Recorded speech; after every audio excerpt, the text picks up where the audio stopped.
Important chapter है जो नियंत्रण और समन्वय। इसमें हम लोग जो है ना क्या देखोगे, पादप हार्मोन। किसको? पादप हार्मोन। पादप हार्मोन को ही हम लोग क्या कहते हैं बताओ? फाइटो हार्मोन कहते हैं। अच्छा, पादप हार्मोन होता क्या है?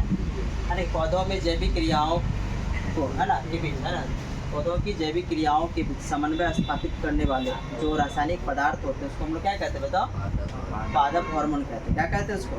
पादप हार्मोन कहते हैं। और पादप हार्मोन कितने प्रकार के होते हैं? तो 5 प्रकार के। कितने प्रकार के बोलो? 5 प्रकार। जैसे ऑक्सिन होगा, जिब्रेलिन होगा है ना, जिब्रेलिन, और साइटोकाइनिन है, एब्सिसिक एसिड है और एथिलीन है ना। ये 5 प्रकार हो गए पादप हार्मोन के। तो इसमें देखो कि ऑक्सिन की बात की है ना, तो ऑक्सिन क्या है? एक तरह का वृद्धि हार्मोन है। कौन सा हार्मोन बताओ? वृद्धि हार्मोन है। ये पौधे की लंबाई को क्या करता है? बढ़ाने का काम करता है। और यह जड़ों के है ना, देखो ये जड़ों के निर्माण में सहायता करता है और साथ ही साथ ये जो है प्रकाश की ओर पौधे को झुकने में मदद करता है। यानी जिधर से प्रकाश आ रही होती है उस दिशा में झुकने में मदद करता है कि नहीं है। और यह जो है बीज रहित फलों के उत्पादन में भी सहायक होता है। ये सभी हो गए पादप हार्मोन है ना। हर बात समझ में। अब है जिब्रेलिन्स की बात करें। किसके? जिब्रेलिन्स। तो यह भी ऑक्सिन के समान एक तरह का वृद्धि हार्मोन है। तो जिब्रेलिन को भी क्या कह सकते हैं? वृद्धि हार्मोन कहेंगे। यानी कि यह तने की लंबाई को बढ़ाता है। किसकी लंबाई को? तने की लंबाई। और यह बीजों के अंकुरण को बढ़ावा देता है, यानी बीज को अंकुरण में मदद करता है ना। और यह बड़े आकार के फल एवं फूल के उत्पादन में क्या करता है? सहायक होता है। तो ये था जिब्रेलिन्स के बारे में है ना। तो कई बार क्वेश्चन पूछता है कि ऑप्शन में मान लो कि दोनों तो वृद्धि हार्मोन है ना, लेकिन कभी ऑक्सिन देगा, कभी उसमें जिब्रेलिन्स रहेगा है ना। तो ध्यान रख सकते हो इस बात। उसके बाद बात करें हम लोग साइटोकाइनिन की। किसकी बात करें? साइटोकाइनिन। तो साइटोकाइनिन का ध्यान रखना कि यह क्या होता है? ये पौधों को जीर्णता से रोकता है, यानी कि पौधे को बढ़ाने से रोकता है कि नहीं। और यह पौधे की पत्तियों में पर्णहरित को लंबे समय तक बनाए रखता है, जिसके कारण जो है पत्तियाँ हरी भरी रहती है, ताज़ी रहती है कि नहीं। और यह इसकी मात्रा जो है ना फलों में एवं बीजों में अधिक होती है। किसकी? साइटोकाइनिन। और यह जो है कोशिका विभाजन को बढ़ावा देता है।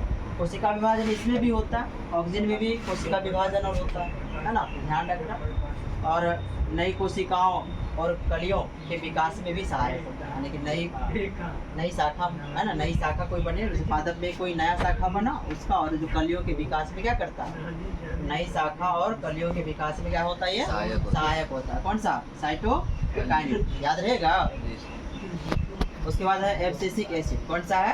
Abscisic acid. यानी कि यह जो है एक तरह का वृद्धि रोधक हार्मोन।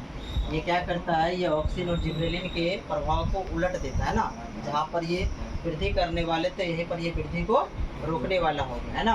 और यह क्या करता है? यह पत्तियों को मुरझाने और उसे अलग होने में क्या करता है? मदद करता है। और यह कलियों की वृद्धि और बीजों के अंकुरण को भी रोक देता है। ठीक है। और यह पौधों की वृद्धि को तो रोक ही देता है ना। जैसे देखो, जैसे पेड़ पौधे की पत्तियाँ गिर जाएगी तो प्रकाश संश्लेषण की क्रिया अवरुद्ध न हो जाएगी। उसके बाद है कि बीजों में सुप्ता अवस्था बनाए रखता है। तो जैसे सुप्ता अवस्था कहने का मतलब ये हुआ कि बीज के पास सब कुछ अनुकूल स्थिति है अंकुरण के लिए, लेकिन वह अंकुरित नहीं हो पाना, वह अंकुरित नहीं हो पाया, इसलिए उस अवस्था को हम लोग क्या कहेंगे? सुप्ता अवस्था बोलेंगे है ना। और सूखे की स्थिति में क्या होता है कि यह जो है रंध्र को बंद, यानी जो रंध्र करने मतलब स्टोमाटा है ना, ये स्टोमाटा को बंद कर देता है और जल की हानि को क्या कर देता है? कम करने का भी काम करता है। कई बार क्वेश्चन ये पूछे जाते हैं कि वृद्धि रोधक हार्मोन किसको कहा जाता है? एब्सिसिक एसिड को। कई बार ये भी क्वेश्चन पूछता है कि कौन सा हार्मोन जो है पत्तियों को मुरझाने है ना, या पत्तियों को मुरझाने में सहायक होता है, तो कौन सा बोलोगे? एब्सिसिक है ना। और कौन से जो है हार्मोन जो है वह बीजों को अंकुरण होने से रोक देता है? बताओ, याद रखोगे इस बात को। और ये एक वर्ड आया कि सन है ना, क्या है बताओ? संदमन है ना। इसका मतलब क्या हुआ? ये रोकना ही हुआ है ना। तो क्वेश्चन ये पूछता है कि कौन सा जो हार्मोन है वह पौधे की वृद्धि है ना को है ना क्या कर देता है? संवर्धन कर देता है ना। क्या है बताओ? संदमन करता है। पौधे की वृद्धि को संदमन कौन करेगा?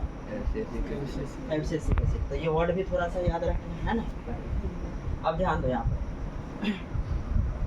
अब एथिलीन की बात करें, एथिलीन क्या है? यह एक प्रकार का प्राकृतिक रूप से पाया जाने वाला गैस है ना। पौधों में ये हार्मोन के रूप में है कि नहीं? और ये क्या करता है? ये फल को पकाने वाला, तो फल को पकाने वाला हार्मोन किसको कहते हैं? एथिलीन। फल को पकाने वाला हार्मोन किसको? तो फल को पकाने वाला जो हार्मोन होता है वह एथिलीन होता है।